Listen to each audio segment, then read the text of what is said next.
अब आपको बताएंगे कराची के मारूफ सीनियर रिपोर्टर मंजर रिजवी का मेयर कराची बैरिस्टर मुर्तजा वहाब से सवाल। पहले एमक्यूएम और जमात इस्लामी आपके खिलाफ साजिशें करते थे, अब इंडिया भी आपके खिलाफ साजिशें कर रहा है। मेयर कराची ने क्या जवाब दिया, आइए आपको भी दिखाते हैं। और शकील निज़ाम अमन का बयान आया है, पहले आपके खिलाफ एमक्यूएम साजिश करती थी, जमात इस्लामी साजिश करती थी, अब आपका और शकील निज़ाम अमन का बयान आया है कि इंडिया भी आपके खिलाफ साजिशें कर रहा है। तो क्या कहेंगे आप? अच्छा यार, मैं तो बहुत मामूली आदमी हूँ। मैंने कहा कि वो जो कस्साब है ना वहाँ का, गुजरात का, वो साजिश कर रहा है ना, मेरे खिलाफ नहीं कर रहा।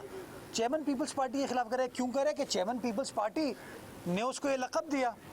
जब हमने मार्का हक जीता तो जंगी मैदान पर हमारे बहादुर अफवाज ने मेहनत की, और जो डिप्लोमेटिक फ्रंट था, सिफारती फ्रंट पर था, उस पर बिलावल भुट्टो जरदारी साहब ने पाकिस्तान का कामयाबी के साथ मुकदमा लड़ा।